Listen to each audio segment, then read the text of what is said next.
आदाब। Income, saving, investment और digital economy पर बेस्ड खास प्रोग्राम पैसा बोलता है लेकर हाजिर हूं मैं सोनिया सिंह। इस खास प्रोग्राम में आज बात ELSS फंड्स की। ELSS का मतलब है इक्विटी लिंक्ड सेविंग स्कीम।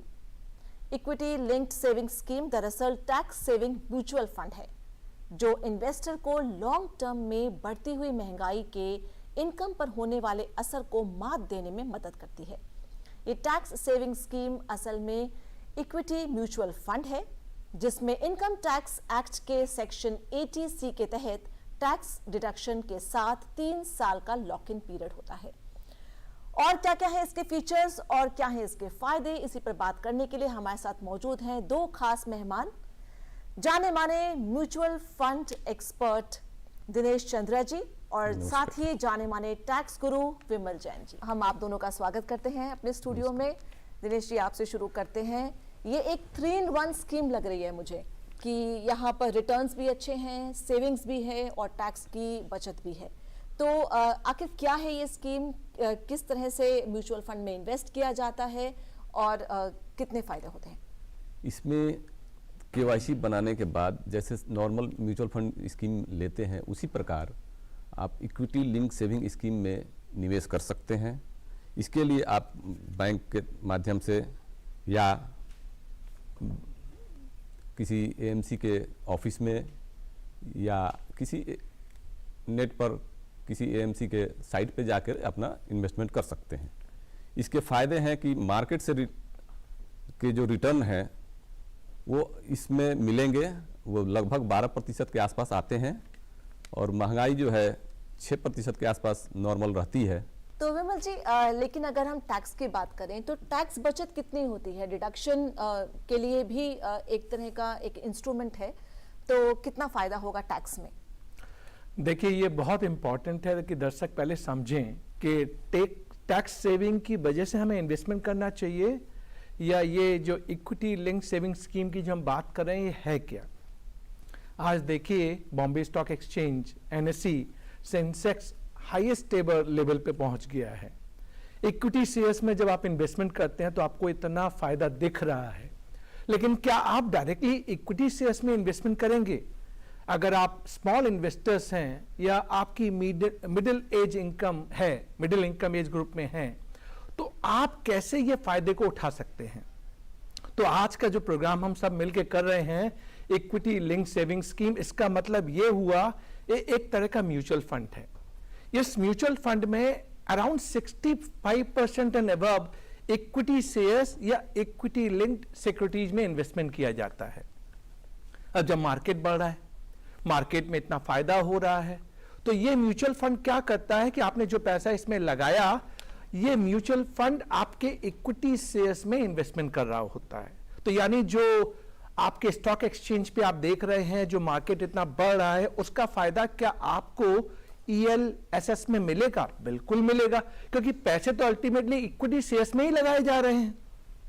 मुझसे सोनिया जी ने पूछा कि टैक्स सेविंग हमें क्या फायदा होने वाला है, लेकिन टैक्स सेविंग आपका पहला फर्स्ट क्राइटेरिया नहीं होना चाहिए। पहला क्राइटेरिया क्या होना चाहिए? अगर मेरे पास सरप्लस फंड है तो मैं उसे कहां इन्वेस्टमेंट करूं, और इन्वेस्टमेंट करने के लिए इक्विटी लिंक सेविंग स्कीम को ही क्यों सेलेक्ट किया जाए? तो मैंने आपको बताया एक टैक्स सेविंग, बेस्ट मैं कहूंगा टैक्स सेविंग स्कीम जिसमें वेल्थ का क्रिएशन भी हो रहा है। अगर आपके पास सरप्लस फंड है तो आप इस म्यूचुअल फंड में ELSS में डालिए। अब कितना फायदा होगा, पहले मैं फायदा बता देता हूं टैक्स सेविंग का, जिससे आपको लगने लगे कि हाँ टैक्स सेविंग भी हो रही है और मुझे इन्वेस्टमेंट के ऊपर वेल्थ क्रिएशन भी मिलेगा, 10 से 12% का रिटर्न भी मिलेगा। अब आप देखिए इन्फ्लेशन की रेट 6% है, यानी आप जो पैसा आज की डेट में घर पे रखे हुए हैं, आपको एक ऐसी इन्वेस्टमेंट स्कीम सेलेक्ट करनी पड़ेगी जो मिनिमम 6% या 6% से ज्यादा आपको रिटर्न दे। तो आप ELSS में क्यों करेंगे? आपके पास और भी तो ऑप्शंस हैं। आपके पास फिक्स्ड डिपॉजिट है, आपके पास NSE है, आपके पास PPF है, और सबके लॉक इन पीरियड और सबके रिटर्न अलग अलग हैं। सो इक्विटी लिंक सेविंग स्कीम में सबसे बड़ी बात क्या है मालूम है? आपको 10 से 12% का रिटर्न, 6% की इन्फ्लेशन रेट, यानी नेट इफेक्ट 6% का फायदा। अब टैक्स सेविंग की चूंकि बात सोनिया जी ने मुझसे पूछी है, तो ये बताना दर्शकों को बहुत जरूरी है कि 1.5 लाख रुपए तक, 1,50,000 रुपए तक का इन्वेस्टमेंट जो आप ELSS में करते हैं, वो 80C of income tax act में आपको डिडक्शन मिलता है। अराउंड 46,800 रुपीज का इनकम टैक्स अगर आप 30% स्लैब में आते हैं तो 46,800 रुपए की सेविंग, टैक्स की सेविंग आप कर रहे होते हैं। तो ये मैंने एक ब्रॉड पैरामीटर आपको बताया जो आपको 80C के अंदर 1.5 लाख की मिलती है। हाँ, 80C में आपके पास अदर ऑप्शन भी हैं, NSC है, LIC है, PPF है, लेकिन जब ओवरऑल आप ELSS को देखेंगे ना तो आपको कई और पैरामीटर भी चेक करने पड़ेंगे apart from tax saving. But मैंने चूंकि आपको ऑप्शन बताया, ELSS 3 साल की लॉक इन पीरियड के साथ आता है, मिनिमम 3 साल का lock in period, but NSC 5 साल, PPF 15 साल, और उनके रिटर्न भी आप NSC और PPF के रिटर्न देखेंगे 7 to 8% है, जबकि ELSS में 10 से 12% है। तो पहला मैंने आपसे कहा टैक्स सेविंग 1.5 लाख रुपए की इन्वेस्टमेंट, जो income tax, exact income tax का जो आपको बेनिफिट मिलेगा 46,800 under old income tax regime में मिलेगा। एक दूसरा फायदा मैं आपको और बताता हूं, लॉन्ग टर्म कैपिटल गेन। ये लॉन्ग टर्म कैपिटल गेन क्या है, इसको समझने की कोशिश कीजिए। मान लीजिए आपने 1 लाख रुपए का इन्वेस्टमेंट किया और 3 साल के लॉक इन पीरियड के बाद आपने 2 लाख रुपए, मान लीजिए मार्केट वैल्यू बढ़ गई और बढ़ने के बाद आपने 2 लाख पे बेचा, तो यानी आपको 1 लाख का लॉन्ग टर्म कैपिटल गेन हो गया। और इनकम टैक्स के तहत अगर 1 लाख तक का अगर income tax long term capital gain होता है तो कोई टैक्स नहीं लगेगा, no income tax on redemption. 1 lakh के ऊपर ऑफ कोर्स आपके ऊपर long term capital gain tax लगेगा at the rate of 10%, at the rate of 10%। So आपको इनकम टैक्स का मैंने दूसरा फायदा बता दिया, यानी टैक्स इन्वेस्टमेंट जब सेविंग कर रहे हैं तब आपको 1.5 लाख का फायदा बता दिया, और जब आप रिडम्पशन 3 साल के बाद जब आप रिडीम करेंगे तो 1 लाख तक आपको कोई भी long term capital gain tax नहीं देना। इसके अलावा और बहुत सी चीजें हैं, हम डिस्कस करेंगे सोनिया। तो हम तो यही कहेंगे कि 1 लाख से ज्यादा का फायदा हो, चाहे टैक्स देना भी पड़ जाए, लेकिन कम से कम अगर हमने इन्वेस्ट किया है तो खूब सारा हमें रिटर्न मिले। यही मैं आपसे जानना चाहूंगी दिनेश जी, आप काफी लंबे समय से इसमें डील कर रहे हैं, आपके पास जो क्लाइंट्स आते हैं उनका क्राइटेरिया क्या होता है इन्वेस्टमेंट का, और साथ ही क्या हिस्ट्री रही है ELSS इक्विटी फंड्स की, म्यूचुअल फंड्स की, किस तरह का रिटर्न इनका रहा है, किस तरह के रिस्क रहे हैं, रिवॉर्ड्स कैसे हैं, ये सब हमें बताएं।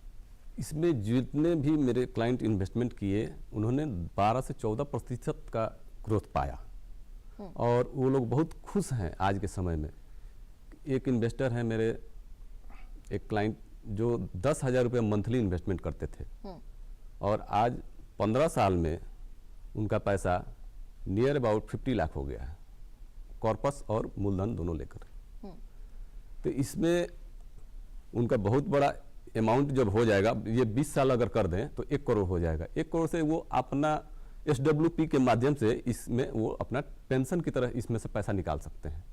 इसमें बहुत टैक्स एफिशिएंट भी होगा, उनको निकालते समय मुझे लगता है कोई टैक्स नहीं देना पड़ेगा। 1 लाख मंथली भी निकालें तो उनमें 1 लाख में उनका प्रॉफिट और मूलधन दोनों होगा, जिसके वजह से उनको कोई टैक्स नहीं देना पड़ेगा। जी विमल जी, आपने बात की कि जब एनुअल रिटर्न फाइल करनी होती है तो मोस्टली सब ये एनवलप पे अपनी कैलकुलेशंस कर रहे होते हैं कि PPF में या NSC में या फिर यूलिप्स में किस तरह से अपना टैक्स बचाया जाए।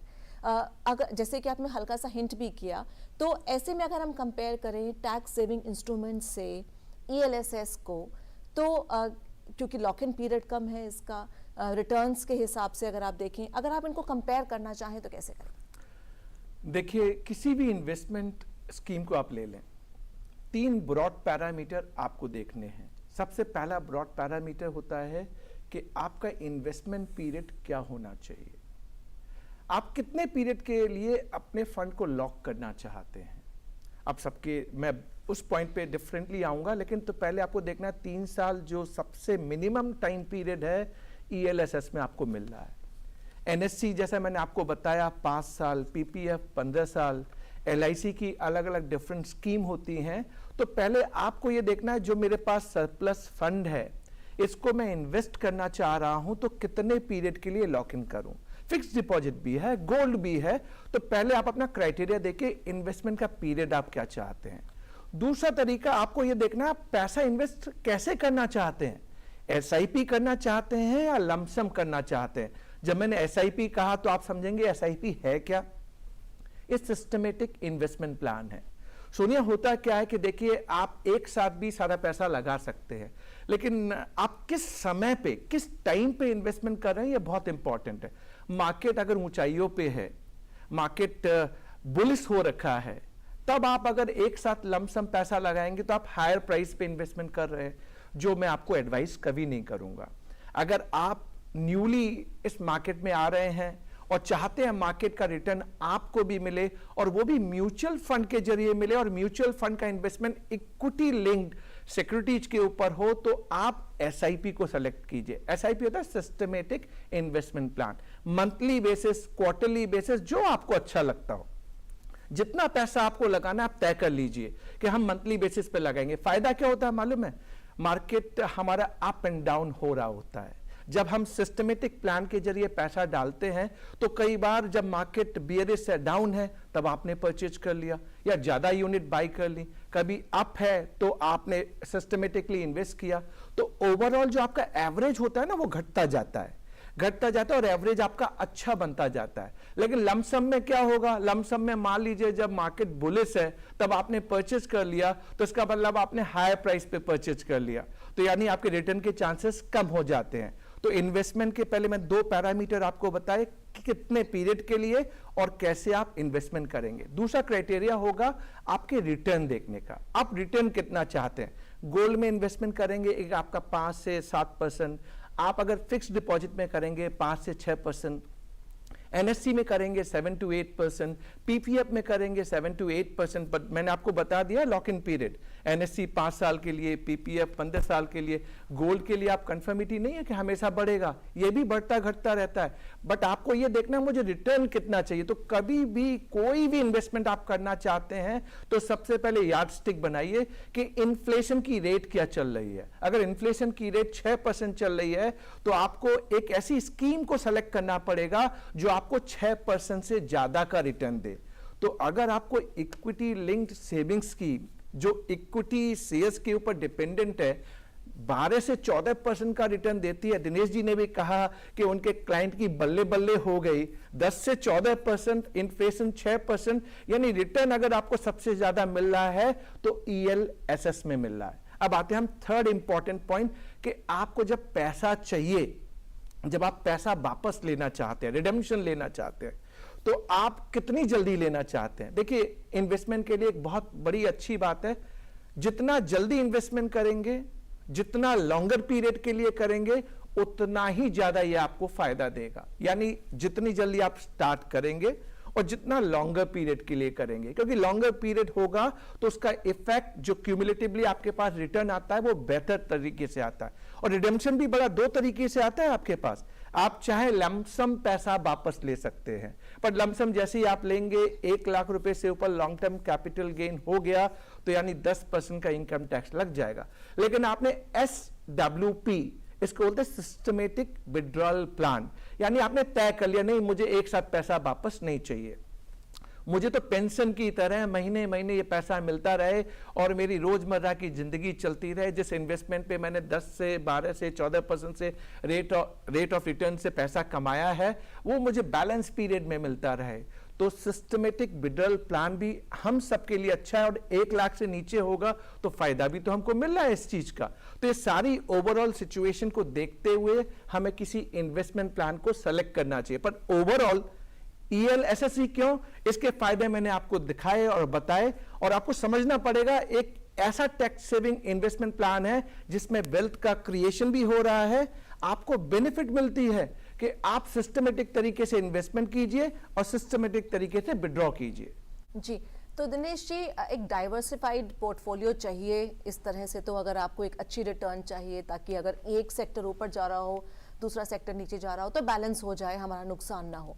ऐसे में कंसंट्रेशन ज़्यादा ना हो एक सेक्टर में, इसके लिए किस तरह से कौन सा प्लान चुना जाए? इसमें ELSS में फंड मैनेजर के पास पूरी फ्लेक्सिबिलिटी होती है, वो फ्लेक्सी टाइप इसको बना सकते हैं, small cap, mid cap, large cap, सभी जगह वो इन्वेस्ट कर सकते हैं, इसके लिए पूरी तरह आज़ाद हैं। इसमें लॉकिंग 3 इयर्स है, इसलिए वो रिटर्न भी वो वैल्यू टाइप के फंड में भी लगाते हैं, उससे रिटर्न ज़्यादा बनता है। इसमें फंड मैनेजर पूरी तरह से आज़ाद रहते हैं, इसलिए वो आप ELSS फंड में लगा के निश्चिंत रह सकते हैं। जी, ये फंड मैनेजर की ठीक है, वो जिस तरह से प्लान करेंगे उस तरह से रिटर्न भी मिलेगा, तो ये कैसे हम चुने कि फंड मैनेजर कैसा हो, कितना अच्छा है, रेपुटेशन कैसी है, वो आप लोग बताते हैं? अगर आप सपोज डिस्ट्रीब्यूटर्स हैं या फिर कोई भी म्यूचुअल फंड डिस्ट्रीब्यूटर्स हैं, उनके थ्रू पता चले? एक आम आदमी को कैसे पता कि फंड मैनेजर कैसा है? फंड मैनेजर का ट्रैक रिकॉर्ड आपको एमफी के साइट पे मिल जाएगा, association of mutual fund India, AMFI के साइट पे जाके देख सकते हैं, किसी AMC के साइट पे देख सकते हैं, या हम लोग तो हैं ही बताने के लिए। इसका सिंपल तरीका क्या है सोनिया, आप समझना चाहिए। देखिए, आज हम जिस मार्केट में है ना, हमारे पास बहुत सारे ऑप्शन हैं। जैसा कि दिनेश जी ने कहा और सोनिया ने पूछा, डिफरेंट एसेट मैनेजमेंट कंपनी होती हैं जो ELSS ऑफर करती हैं आपको। ये एसेट मैनेजमेंट कंपनी का नाम मैं नहीं ले रहा, क्योंकि ये डिफरेंट कंपनीज हैं जो पब्लिक प्लेटफॉर्म पे हैं। एमफी की साइट पे जाइए, आपको उनके परफॉर्मेंस दिखेंगे। अब ये एसेट मैनेजमेंट कंपनी बताती है कि हमारे पास ये ELSS की स्कीम है, हमने इस दिन लॉन्च की थी, इस प्राइस पे लॉन्च की थी, और इस पे return over a period of time इतना मिल रहा है। तो यानी आपके पास वो कंपैरेटिव एनालिसिस, आप जब बाजार में कोई सामान खरीदने जाते हैं तो आप देखते हैं ना कि अच्छा मुझे मोबाइल लेना है, तो मोबाइल मुझे किस ब्रांड का चाहिए, उसकी प्राइसिंग क्या होनी चाहिए।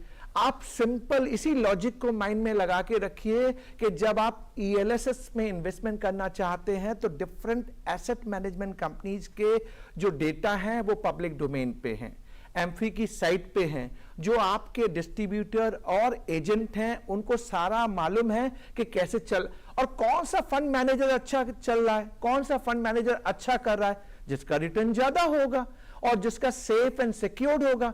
अच्छा, ये फंड मैनेजर का रोल क्या होता है? वो देखता है कि मुझे अगर 100 करोड़ रुपए मिल गए तो मैं 100 करोड़ रुपए को किस किस सेक्टर में डालूं। सोनिया ने बहुत अच्छा क्वेश्चन किया कि कोई सेक्टर आगे बढ़ रहा होता है, बैंकिंग सेक्टर हो गया, डिफेंस सेक्टर हो गया, FMCG हो गया, ऑटोमोबाइल हो गया, हर सेक्टर की अपनी ओन ग्रोथ, अपनी ओन स्टोरी होती है। तो क्या एक ही सेक्टर में पैसा लगा देगा फंड मैनेजर? नहीं। हर फंड मैनेजर जब भी कोई ELSS स्कीम को लॉन्च करता है तो प्लान करता है कि मैं अपनी ELSS स्कीम में कितना पैसा किस सेक्टर में डालूंगा। क्वाइट ऑब्वियस है, अगर फंड मैनेजर अच्छा करना चाहेगा तो वो अच्छे सेक्टर को ही सेलेक्ट करेगा, पर आपको कैसे मालूम पड़ेगा? वो है ना विंडो आपके पास एमफी की, वो बताएगा कि उसने अपना टोटल इन्वेस्टमेंट किस सेक्टर में कितना डाला हुआ है, किस सेक्टर से कितना % रिटर्न आ रहा है, और ओवरऑल रिटर्न आपका ELSS से कितना आ रहा है। तो आपको मालूम पड़ जाएगा ये फंड मैनेजर अच्छा काम, और कंपैरिजन अवेलेबल है, ऐसा नहीं है कि आपको कुछ नहीं मालूम। आप 10 ELSS की 10 डिफरेंट कंपनी की उठा लीजिए, आपको सेक्टर वाइज कितना इन्वेस्टमेंट कर रहे हैं, कितना रिटर्न मिल रहा है, टाइमली रिडेम्पशन हो रहा है कि नहीं हो रहा, ये सारी इंफॉर्मेशन आपके पास अवेलेबल होती है। तो सेक्टर स्पेसिफिक इन्वेस्टमेंट का क्या इंपॉर्टेंस है, उस पर क्या रिटर्न मिलता है। टैक्स सेविंग की बात तो मैंने आपसे की ही है, लेकिन बट ये सारा डेटा आपको बताता है जब आप मोबाइल खरीदने जाते हैं ना, कौन सा मोबाइल लेना है, किस प्राइस का लेना है। ये mutual fund equity link saving scheme भी आपको सारे ऑप्शन देता है जो different asset management company launch करती हैं, और उनका डेटा हमारे पास अवेलेबल होता है। जी, और आप फोन लेने जा रहे हैं, आपने प्लान तो कर लिया कौन सा लेना है, लेकिन ये भी आप प्लान कर सकते हैं आप कि आप इंस्टॉलमेंट्स में लेना चाहते हैं या फिर एक ही बार एक मुश्त पैसा देके लेना चाहते हैं। दिनेश जी, आपके एक्सपीरियंस में कैसा रहा है कि लोग मंथली SIPs प्रेफर करते हैं या फिर लमसम करते हैं? किस तरह के लोग मतलब क्या क्लास है, क्या फर्स्ट टाइम इन्वेस्टर्स हैं या फिर जो सैलरीड इंडिविजुअल्स हैं वो आते हैं, ये बताएं हमको। अभी के समय में बाजार को देखते हुए सैलरी इन्वेस्टर को तो SIP ही करनी चाहिए, और जब मार्केट बहुत नीचे आता है तो कभी कभी जो व्यापारी वर्ग के लोग आते हैं इन्वेस्टमेंट टैक्स सेविंग के लिए, तो मैं उनको सलाह देता हूं कि एक मुश्त डाल दीजिए। लेकिन एसआईपी में कभी कोई टेंशन लेने की जरूरत नहीं है, बाजार कहीं भी हो आपको रिटर्न अच्छा बन जाता है। 12-13% के लिए निश्चिंत रहें। हम ज़्यादातर मेरे पास निवेशक जो हैं वो एसआईपी के थ्रू ही टैक्स सेविंग अपना करते हैं। जी, और आप बताएं विमल जी कि किन के लिए बेस्ट है ये, फर्स्ट टाइम जो इन्वेस्ट करना चाहते हैं, या फिर कोई यंगस्टर्स हैं वो इन्वेस्ट करना चाहते हैं, या कोई सैलरीड के लिए बेटर है, या बिजनेस के लिए? देखिए, इन्वेस्टमेंट हर वर्ग के लिए इंपॉर्टेंट है। हम सैलरीड क्लास की बात कर रहे हैं, बिजनेसमैन की बात कर रहे हैं, या फर्स्ट टाइम जो इन्वेस्टमेंट कर रहे हैं उनकी बात कर रहे हैं, या जो रेगुलर इन्वेस्टमेंट करते हैं उनकी बात कर रहे हैं, ये हर वर्ग के लिए एप्लीकेबल है। अब सैलरीड क्लास को क्यों इन्वेस्टमेंट करना चाहिए, एक बार के लिए हम सोचना स्टार्ट करें। सैलरी क्लास मान लीजिए अपना सैलरी लेके आता है, अपने घर के खर्चे करता है, फिर कुछ पैसा बचाता है, और वो पैसा इसलिए बचाता है कि आने वाले टाइम में बच्चों की एजुकेशन के लिए उसे चाहिए, आने वाले टाइम में बच्चों की मैरिज के लिए चाहिए, आने वाले टाइम में उसे किसी प्रॉपर्टी, रियल एस्टेट, अपना घर होना चाहिए, ये उसका सपना है। अब उस पैसे को वो चाहे घर पे जोड़ता रहे, एक तरीका ये हुआ। दूसरा तरीका हुआ, नहीं, इस पैसे को जोड़ना तो है पर एक ऐसी जगह पे जोड़ना है कि मेरा पैसा टूटना नहीं चाहिए, मेरा पैसा सेफ रहना चाहिए, मेरा पैसा सिक्योर्ड रहना चाहिए, और उस पर रिटर्न भी मुझे मिलता रहे। तो मैंने आपको कुछ ना, एक आप सिल्वर लाइनिंग मान लिए, कुछ ऐसे मंत्र होते हैं जिनको आपको अपने माइंड में रखना पड़ेगा। देखिए, जब भी आपके पास कोई सरप्लस फंड है जो आप फ्यूचर प्लानिंग के साथ उसको चाहते हैं कि मुझे फ्यूचर में ये पैसा मिल जाए, तो सबसे पहले इन्वेस्टमेंट करना सीखिए। इन्वेस्टमेंट जब आप करेंगे तो कम से कम आपको यह ध्यान रखना है कि इन्फ्लेशन की रेट अगर 6% है तो यानी कोई भी इन्वेस्टमेंट प्लान 6% से ज्यादा वाला रिटर्न वाला आपको सेलेक्ट करना पड़ेगा। अब जब आपने सेलेक्ट किया तो सैलरीड क्लास की बात हुई, बिजनेस की बात हुई, हमारे फर्स्ट टाइमर की बात हुई, एसआईपी वर्सेस लमसम की बात कर रहे हैं ना। लमसम तो होता है एक मुश्त हमने पैसा डाल दिया। मैं अपनी राय ये रखूंगा कि देखिए, सबसे बेस्ट ऑप्शन क्या होता है मालूम है? SIP, systematic investment plan. बाजार में आप देखते हैं बाजार कभी बढ़ रहा है, कभी घट रहा है, किसी इक्विटी शेयर्स का दाम बढ़ गया, किसी का कम हो गया।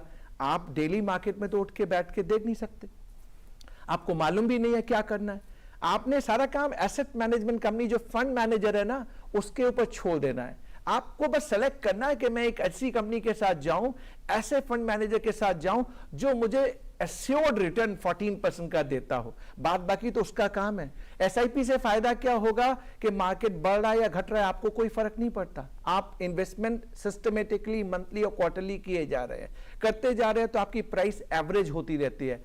जब आपने हायर प्राइस पे लिया जब मार्केट बढ़ रहा था, जब आपने लोअर प्राइस पे लिया जब मार्केट डाउन था, तो वो एवरेज होता रहता है। लमसम में एक नुकसान क्या होता है जो मैं बार बार कह रहा हूं और फिर समझाने की कोशिश करूंगा कि अगर लमसम आपने बुलिश मार्केट में ले लिया तो यानी आपने हायर प्राइस पे ले लिया, हो सकता है कि फिर वो नीचे ना आए, तो आपको एसआईपी से स्टार्ट करना चाहिए। तो ये सिर्फ बिजनेसमैन, सैलरीड क्लास या फर्स्ट टाइमर के लिए नहीं है, किसी भी एज वर्ग के लिए है। आज आप मान लीजिए 45 ईयर्स ऑफ एज में हैं और आपने कभी इन्वेस्टमेंट नहीं किया, आपके लिए अभी भी मौका है। 3 साल का तो लॉक इन पीरियड है, और फंड अगर मेरे पास पड़ा हुआ है तो मैं घर पे उसे डाउन क्यों करूं? 6% से मिनिमम रिटर्न वाला इन्वेस्टमेंट मुझे करना है, तभी मेरा पैसा यथावत रहेगा। तो हमें किसी भी एज वर्ग के लिए, बट ऑफ कोर्स एक थीम होती है ना, जितना जल्दी स्टार्ट करेंगे, जितना लॉन्गर ड्यूरेशन के लिए स्टार्ट करेंगे, उतना ही आपको ज्यादा से ज्यादा रिटर्न मिलेगा। जी, और दिनेश जी, आपके एक्सपीरियंस में क्या है कि किस तरह का एज ग्रुप रहता है और आप कैसे उनको कन्विंस करते हैं कि ईएलएसएस जो है वो बेस्ट स्कीम है in terms of tax saving, in terms of good returns, और लॉक इन पीरियड भी कम है? तो हमारे दर्शकों को अगर आप बताएं उनके लिए। इसमें सभी लोगों को मैं यही सलाह देता हूं, ज़्यादातर मेरे पास क्लाइंट 30 ईयर्स प्लस हैं, जिनको मैं सलाह देता हूं कि आप टैक्स सेविंग करिए, एसआईपी के थ्रू करिए। आज के समय में मार्केट ऊपर है, वन टाइम डालने का मतलब है रिटर्न आपका कम हो सकता है, इसलिए शुरू से ही मैंने एसआईपी को प्रीफर किया और सभी आज मेरे निवेशक खुश हैं और आगे भी वो लोगों को वही मैं चाहूंगा कि कंटिन्यू करें। नहीं, मेरा ये कहना है कि म्यूचुअल फंड तो बहुत सारे हैं, हाँ। 2500 करीब हाँ, है। से ज्यादा है, तो उनमें से ELSS ही क्यों चुने, वो आप कैसे कन्विंस करते हैं? टैक्स सेविंग के लिए ELSS चुने, बाकी के लिए दूसरा भी चुन सकते हैं, इसलिए कि उसमें लॉकिंग पीरियड नहीं होता है। लॉकिंग नहीं रहने से वो कभी अपनी जरूरत के मुताबिक कभी भी निकाल सकते हैं। इसमें तो 3 इयर्स आपको मैंडेटरी है, रहना है। सोनिया, इसमें इंपॉर्टेंट क्या हो जाता है मालूम है कि आप ELSS ही सेलेक्ट क्यों करें? देखिए, आपका ऑब्जेक्टिव क्या है, मैंने आपसे पहले ही कहा था, पहले हमें अपने ऑब्जेक्टिव को आइडेंटिफाई करना पड़ता है। मेरे लिए इन्वेस्टमेंट लॉक इन कितना होना चाहिए, क्या मुझे रेगुलरली चाहिए? कई बार आप सिंपल म्यूचुअल फंड में पैसा डालेंगे तो वहां उतना रिटर्न नहीं मिलता। आपको अगर 12 से 14% का एश्योर्ड रिटर्न चाहिए तो आपको वैसे ही म्यूचुअल फंड सेलेक्ट करना पड़े। कई बार आप चाहते हैं एकदम सेफ एंड सिक्योर, तो डेट म्यूचुअल फंड भी आते हैं जो इक्विटी लिंक नहीं होते, पर डेट में आपका रिटर्न कम हो जाता है, जहां पे आपको 7%, 8%, 5% के आसपास मिलता है। तो यानी आपके पास मल्टीपल ऑप्शंस अवेलेबल हैं, लेकिन आपको करना क्या है ये इंपॉर्टेंट है। अब आप चाहते हैं कि नहीं, मुझे तो ऐसे म्यूचुअल फंड में डालना कि मेरा पैसा सेफ रहे, मुझे रिटर्न कम मिले कोई दिक्कत नहीं है, मेरा पैसा कहीं कहीं रिस्क ना हो जाए। तो सोनिया, ऐसे केस में डेट फंड भी अवेलेबल है, लेकिन वो आपकी सिलेक्शन है क्या, आप चाहते हैं क्या? आज हम इक्विटी लिंक सेविंग स्कीम की बात क्यों कर रहे हैं? ये आपको 3 साल का लॉक इन पीरियड देता है, कोई अपर लिमिट नहीं है इन्वेस्टमेंट की, और मिनिमम भी आपके डिफरेंट जो एसेट मैनेजमेंट कंपनी उनकी मिनिमम डिसाइडेड हैं। SIP हम प्रेफर करने की बात कर रहे हैं, तो ये सारे ऑप्शंस हमारे पास अवेलेबल हैं। तो मैंने आपसे ये कहा, ये आपकी खुद की नीड होती है कि आपका इन्वेस्टमेंट होराइजन क्या होना चाहिए, पीरियड, आप रिटर्न क्या लेना चाहते हैं, और आप जब चाहते हैं कि मैं इसको विड्रॉ करूं तो किस तरीके से विड्रॉ करूं। तो मुझे ELSS क्यों चाहिए? जब मुझे 14% मिल रहा हो और डेट म्यूचुअल फंड मेरे को 6% का दे रहा होगा, तो मैं डेट में क्यों करूं? डेट में वही करेगा ना जो सेफ एंड सेफ्टी की बात कर रहा होगा, लेकिन जो ऑलराउंडर होगा, जो चाहता है कि मैं एक अच्छी इनिंग्स खेलूं, मैदान पे जाऊं, T20 का मैच भी खेलूं और मैच भी जीत जाऊं और मेरा पैसा भी वापस आ जाए, उसी के लिए तो हम आज बात कर रहे हैं इक्विटी लिंक सेविंग स्कीम की। यही दर्शकों को मैं समझाना चाहता हूं। तो दिनेश जी, जब आपके पास आते हैं लोग और ये डिस्कस करते हैं कि कौन सा लिया जाए, तो उनके माइंड में क्या होता है कि टैक्स इंपॉर्टेंट है, टैक्स बचाना, या फिर इंपॉर्टेंट है अच्छा रिटर्न?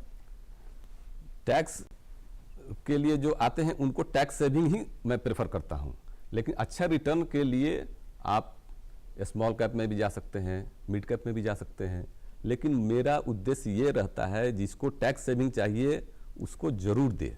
और टैक्स सेविंग की बात NSE PPF के भी बात लोग करते हैं, तो मैं उनको समझाता हूं कि इससे बेहतर आपका ELSS फंड है। ELSS में निवेश करके आप ज़्यादा पैसे कमा सकते हैं। जी, और रिस्क फैक्टर जो है विमल जी, अगर हम बाकी इंस्ट्रूमेंट्स की बात करें, इसमें कितना है? जैसे PPF में तो कोई रिस्क ही नहीं है, उसमें तो फायदा ही फायदा है, तो उसके हिसाब से अगर हम देखें तो सोनिया, बहुत सिंपल है। फायदा अगर लेना है, सेफ और सिक्योर्ड रखना है, तो NSE आपको 7 to 8% देगा, यहाँ आपको 12 से 14% मिल रहा है। तो यानी दोनों हाथ में लड्डू हो, ये तो नहीं हो सकता। यानी आपको तय करना पड़ेगा कि मेरी नीड क्या है। और जब मैंने आपको बताया कि इक्विटी लिंक सेविंग स्कीम जिसकी हम बात कर रहे हैं थ्रू म्यूचुअल फंड, और मैंने आपको बताया इतने सारे ऑप्शंस हमारे पास अवेलेबल हैं। इसके अलावा भी कई चीजें, जैसे जितने भी फंड मैनेजर हैं वो देखते हैं स्मॉल कैप में डालना है, मिडिल कैप जो कंपनी है उनमें डालना है, या लार्ज कैप में डालना है। तो सारा काम आपके लिए वो फंड मैनेजर कर रहा है। आपको तो बस आपको ये आइडेंटिफाई करना है, और जो पब्लिक डोमेन एम्फी की साइट पे जाइए, एसेट म्यूचुअल फंड जो है उसकी साइट पे जाइए, उसको आपको सारा डेटा दिखेगा कि कितनी कंपनियों ने अपने ELSS लॉन्च किए हुए हैं और कितना रिटर्न वो दे रहे हैं। इसके अलावा आपको कंपैरिजन भी मिलेगा। सुनिए, अभी आपने कंपैरिजन कर दिया NSE का, PPF का, इवन म्यूचुअल फंड का कंपैरिजन भी वो आपको दिखाते हैं कि म्यूचुअल फंड में अगर आप ये म्यूचुअल फंड लेंगे तो इसमें इतना रिटर्न मिल रहा है। मैंने डेट फंड की बात की, मैंने स्मॉल कैप में भी आप इन्वेस्टमेंट कर सकते हैं। स्मॉल कैप में कई बार आपको भागता हुआ दिखेगा, कई बार एकदम नीचे आ गया, कई बार आप मिडिल कैप में जाइए, कई बार लार्ज कैप में जाइए। ऑलवेज अगर आपको सेलेक्ट करना है, बैलेंस अप्रोच लीजिए। बैलेंस अप्रोच क्या होता है कि मुझे रिटर्न भी कमाना है, सेफ भी रहना है, लॉक इन पीरियड भी लंबा नहीं होना चाहिए। तो कुछ इस तरह की स्ट्रैटेजी को जब हम बनाते हैं ना, तो मैं सिंपल जानता हूं T20 का मैच खेल रहे हैं तो मान लीजिए विकेट गिर गया तो थोड़ा टुक टुक कर लीजिए, और लगा कि नहीं अब बैट मारने की जरूरत है तो मार्केट डाउन है, थोड़ी यूनिट ज्यादा परचेज कर लीजिए। इस तरीके से आप अपनी इन्वेस्टमेंट की हैबिट को अच्छा करते हैं, और आपको ऑप्शन जब मिलने लगते हैं और आप जब देखने लगते हैं ऑप्शंस आपके पास अवेलेबल हैं, तो आपकी डिसीजन टेकिंग बढ़ जाती है। फिर आप मुझसे ये नहीं कहेंगे कि एनएससी में क्यों किया जाए, पीपीएफ में क्यों किया जाए, फिर आप ही मुझसे आके कहेंगे विमल जी ईएलएसएस में करना है, बट आप बता दो किस ईएलएसएस में करना है, किस कंपनी के ईएलएसएस में करना है। तो हमारे सोचने का तरीका, हमारे देखने का तरीका ही निर्धारित करता है कि हम चाहते क्या हैं और हमें करना क्या है। यानी T20 का मैच खेल रहे हैं तो या तो विकेट गिरे या फिर आप छक्का मारें, लेकिन ट्रॉफी आपके पास ही आनी चाहिए, वो इम्पोर्टेंट है। तो इस सब के बीच में अगर एक्सपेंस रेशियो की बात करें तो वो कम होना चाहिए। ये आप हमारे दर्शकों को बताएं कि किस तरह से उस चीज को बार्गेन करें, किस तरह से उसको देखें। एक्सपेंस रेशियो आधा % इधर उधर आते हैं जी। लेकिन आपको रिटर्न ही ज़्यादा बेहतर तरीके से देखना चाहिए। रिटर्न अगर 4% किसी फंड का अधिक आ रहा है, एक्सपेंस रेशियो भी अगर आधे % अधिक है, तो निवेशक को उसमें विचलित होने की ज़रूरत नहीं है। इसलिए रिटर्न देखें और परफॉर्मेंस देखें, एक्सपेंस रेशियो नहीं देखें। जी, तो विमल जी कुछ स्टैंडर्ड डेविएशन देखें या मतलब किसी तरह से तो आप प्लान करेंगे ना कि यही वाला मेरे लिए बेटर है। सोनिया आज कुछ प्रोटेक्टेड खेल रही है, आज टेस्ट मैच का मैच खेल रही है, वो एक्सपेंस रेशियो की बात कर रही है, सेफ्टी की बात कर रही है, सिक्योरिटी की बात। अरे हर फंड मैनेजर के पास अगर 100 करोड़ रुपए देंगे तो उसका खुद एक एक्सपेंस रेशियो होता है कि कितना वो एक्सपेंस कर रहा है। लेकिन अगर उसका रिटर्न रेशियो हायर है तो एक्सपेंस देखने की वाकई जरूरत नहीं है। हाँ, मैं ये नहीं कहता कि आप मत देखिए, आप जरूर सारे पैरामीटर देखिए कि एक्सपेंस रेशियो कितना आ रहा है उसका।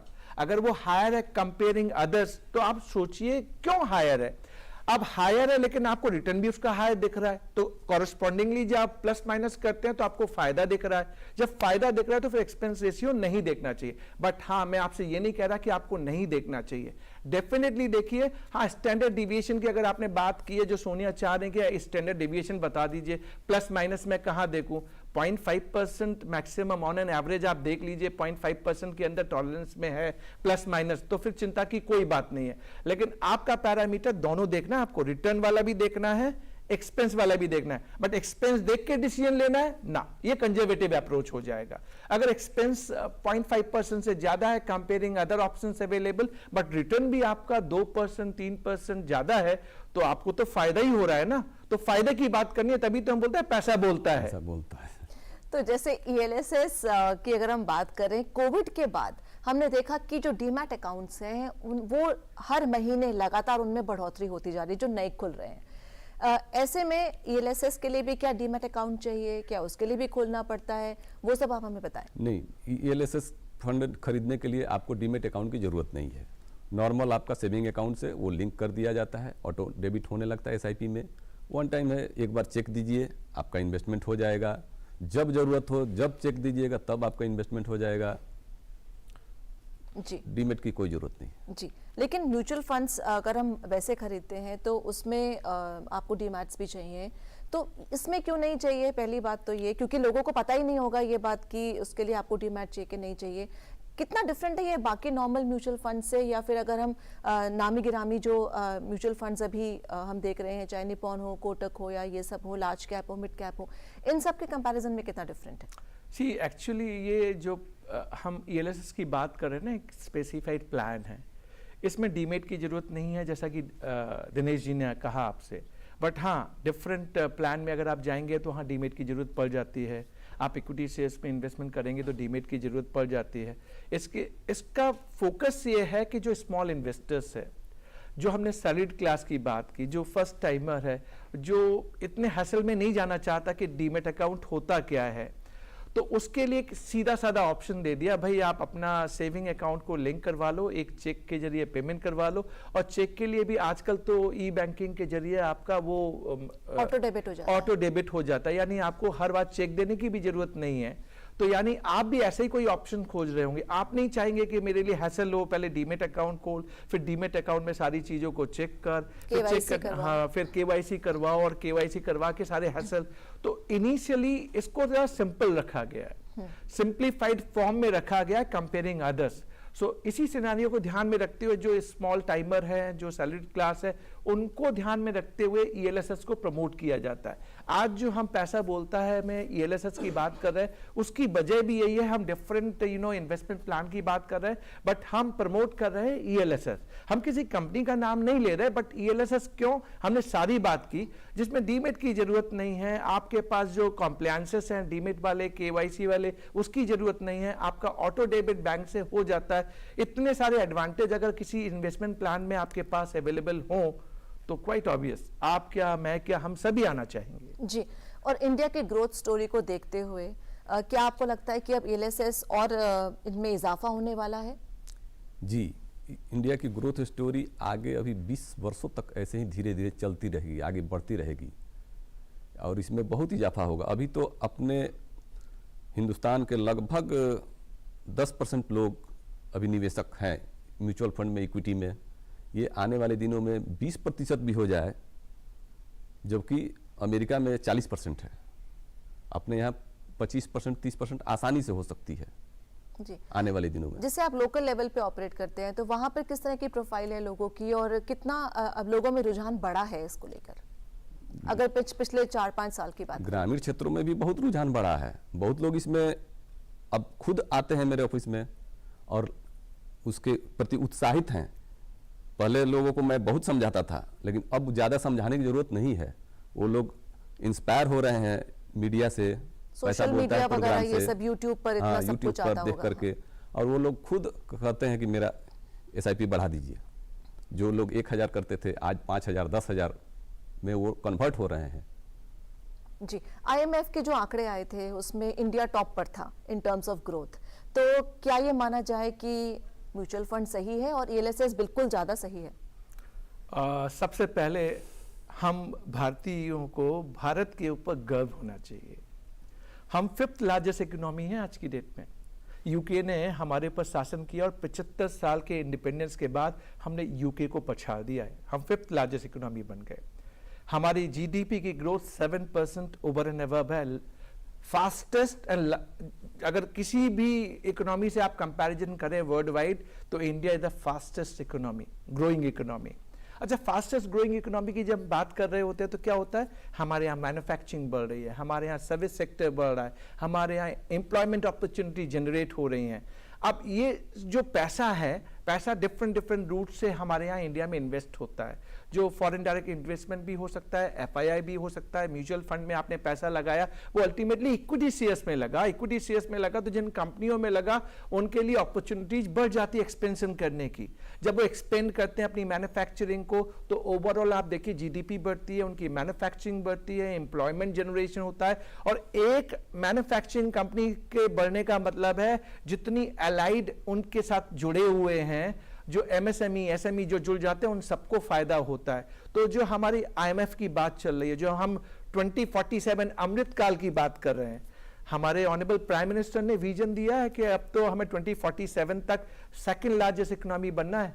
यूएस और चाइना हमारे लिए एक बड़ा कंपटीशन है, बट चाइना को भी हमने अब पीछे छोड़ दिया in terms of GDP growth. तो आने वाले टाइम में जब जीडीपी ग्रो करेगा और ये हमारा मार्केट जो है, जो हमें गवर्न करता है, जहां पे इन्वेस्टमेंट की बात होती है, इक्विटी में इन्वेस्टमेंट की बात होती है, तो इक्विटी में एक स्पेसिफिक इन्वेस्टमेंट, एक जो इन्वेस्टमेंट प्लान है जो थ्रू म्यूचुअल फंड हो रहा है, equity link saving scheme plan, जिसमें लॉक इन पीरियड सबसे मिनिमम साइड पे है, टैक्स सेविंग हो रही है, बेस्ट रिटर्न दे रहा है, वेल्थ का क्रिएशन हो रहा है। तो मैं आपसे यही कह सकता हूं इंडिया की ग्रोथ स्टोरी हम सबके लिए प्राउड फैक्टर है। और आने वाले टाइम में जो दिनेश जी कह रहे थे कि हाँ भाई 10% से वर्सेस 40%, ये सोशल मीडिया की बात नहीं है। अब तो हम सबको ये नंबर मालूम है कि भारत आने वाले टाइम पे, और आज हम कह सकते हैं हम सबके लिए एक रोड मैप है। अगर आप इंडिया में नहीं है, कई फॉरेन कंट्री ने कहना चालू कर दिया है, अगर वो इंडिया में नहीं है तो उनका ग्रोथ कुछ नहीं हो सकता। जब वो ऐसी बात कह रहे हैं तो मैं तो अभी सभी दर्शकों से कहूंगा कि आप भी थोड़ा जहां से भी स्टार्ट कर सकते हैं जरूर कीजिए। सेफ प्लान में लगाइए, सेफ्टी के साथ लगाइए और रिटर्न भी आपको अच्छा मिलेगा। तो पैसा बोलता है कि आज कड़ी में तो हम यही डिस्कस कर रहे हैं कि इक्विटी लिंक सेविंग स्कीम हम सबके लिए क्यों फायदेमंद है। अब जब ग्रोथ की बात हुई तो मुझे एक और बात याद आई यहाँ पर कि क्या तरीके हैं इन्वेस्ट करने के, इसमें क्या कोई ग्रोथ प्लान्स हैं, डिविडेंड प्लान्स हैं, डिविडेंड री इन्वेस्टमेंट प्लान्स हैं ELSS के?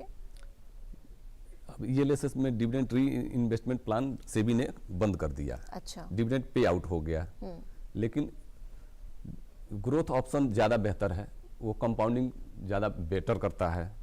डिविडेंड जिनको चाहिए वो ले सकते हैं, मिलता है, आज भी है जी। तो और डिविडेंड पे टैक्स वगैरह कुछ तो नहीं है, पहले बता दें। तो सोनिया ये इंश्योर कर ले रही है कि आपके ऊपर टैक्स ना लग जाए, बट यहाँ पे मुझे कहना पड़ेगा कि अगर आप डिविडेंड लेते हैं तो वो आपके नॉर्मल इनकम टैक्स की स्लैब में जोड़ दिया जाएगा और फिर जो नॉर्मल आपकी स्लैब होगी उसके हिसाब से इनकम टैक्स की रेट आपके ऊपर लगेगी। हाँ, कुछ चीज़ें हैं, लेकिन मैं आपसे यही कहूँगा आप डिविडेंड ऑप्शन में ना जाएं, आप ग्रोथ फंड में, ग्रोथ ऑप्शन में जाएं जिसमें क्यूमुलेटिवली, देखिए 100 रुपये पे मान लीजिए 10% का फायदा हुआ, आप डिविडेंड लेना चाहें डिविडेंड ले सकते हैं, लेकिन डिविडेंड नहीं लेंगे तो 10 रुपया फिर से री इन्वेस्टमेंट हो गया, यानी फिर उसके ऊपर 10% या 12% का रिटर्न फिर कैलकुलेट होने लगा। तो क्यूमुलेटिवली ये फायदा होता है। तो ग्रोथ क्यों सेलेक्ट, हाँ अगर आपकी नीड ही है कि नहीं मुझे कुछ ना कुछ डिविडेंड मिलता रहे तो बात अलग है, लेकिन इनकम टैक्स पर्सपेक्टिव में सोनिया ने पूछा टैक्स लग जाएगा क्या, आपकी जो इनकम टैक्स की स्लैब है उसके हिसाब से इनकम टैक्स लगेगा। जी। और दिनेश जी, महिलाओं की भागीदारी कितनी है आपके इलाके में in terms of ELSS, equity funds या म्यूचुअल फंड्स? अभी तो महिलाओं की भागीदारी बहुत कम है, लगभग मेरे यहाँ 5% है जी, लेकिन विमल जी की शायद डिफरेंट कैलकुलेशन होगी यहाँ। डेफिनेटली होगी, जब सोनिया जी को इतनी सारी बातें मालूम है और हम कहें कि महिलाओं की भागीदारी नहीं है। ये जो इमर्जिंग इंडिया है ना, ये वुमेन एम्पावरमेंट की बात है। वुमेन को एम्पावरमेंट किया जा रहा है, उनको एजुकेट किया जा रहा है, बेटी बचाओ बेटी पढ़ाओ अभियान चल रहा है। तो ओवरऑल जो हम पहले देखते थे, आज हम साझीदार हैं, आज हम हैंड इन हैंड मिलके आगे देश को बढ़ा रहे हैं। हाँ सोनिया, आपका ये पूछना कि कहाँ तक ये सही है, हाँ जब आप शहर की बात करेंगे तो शहर में तो सोनिया ये वाकई बहुत back to back soldier to soldier हमारे साथ चल रही हैं। हाँ गांव में थोड़ा सा मुझे दिखता है कि थोड़े हैंड होल्डिंग एजुकेशन की ज़रूरत है। ऑफ कोर्स DD के जो प्रोग्राम आपके पास आ रहे होते हैं, आप देख रहे होते हैं, तो ये एजुकेशन उनके पास भी जाती है कि अब हमें उस गांव से भी इन्वेस्टमेंट करना सीखना है। पोस्ट ऑफिस है, बैंक है, आपको कहीं नहीं जाना और सारी चीज़ें अवेलेबल हैं। और मैंने सेफेस्ट रूट बता दिया। कई बार आप हमारी बात सुनिए, सुन के समझने की कोशिश कीजिए और थोड़ा बहुत पोस्ट ऑफिस में जाइए, बैंक में जाइए, ये सारे ऑप्शन वो आपको खुद बताएंगे। तो यानी आप थोड़ा इन्वेस्टमेंट करना स्टार्ट कीजिए। जो गुल्लक में रखते थे ना पैसा, पहले भी रखते थे हम गाँव में, मुझे आज भी याद है कि हम गुल्लक में 2 रुपए 10 रुपए 20 रुपए 100 रुपए डालते थे। सोनिया क्यों डालते थे मालूम है? मेरा जन्मदिन आएगा उस दिन सेलिब्रेट करूंगा, राइट? ऐसे ही करते थे ना। तो आप इसी तरीके से इसको मान के रखिए कि मैं गुल्लक है, मेरे गुल्लक का नाम ELSS है। बिल्कुल, बहुत बहुत शुक्रिया आप दोनों का स्टूडियो में आने के लिए और हमारे दर्शकों को ये सब जानकारी देने के लिए। तो अब आपके पास कोई बहाना नहीं है कि आपके पास जो सेविंग्स रखी हैं अपने बैंक में, आप उनको बस बैंक की जो रिटर्न है उसी के जरिए वहां पर पैसा कमाएं। इससे निकलिए और बहुत ज़्यादा ऑप्शंस हैं इस समय बाजार में। इक्विटी लिंक्ड सेविंग स्कीम्स हैं और साथ ही म्यूचुअल फंड्स हैं और भी बहुत सारी चीज़ें हैं। अगर आप अपना एक बार मन बना लेंगे कि आपको मार्केट में घुसना है और वहाँ से एक अच्छी रिटर्न लेनी है, चाहे वो 10% की हो, 15 की हो या फिर 30-40% की रिटर्न भी आपको मिल सकती है। तो ये अपने आप को एजुकेट कीजिए, हमारे प्रोग्राम्स के जरिए इन चीज़ों को समझिए और इसको और एक्सप्लोर कीजिए। और हम तो यही चाहते हैं कि आपका ही फायदा हो। बिल्कुल बिल्कुल। बहुत बहुत शुक्रिया इस प्रोग्राम को देखने के लिए। पैसा बोलता है कि इस कड़ी में फिलहाल इतना ही। आप अपनी राय और सजेशंस हमें ईमेल कर सकते हैं। इसके लिए हमारा ईमेल आईडी है ddurduspecials@gmail.com। इसी के साथ हमारी पूरी टीम को दीजिए इजाजत। आदाब।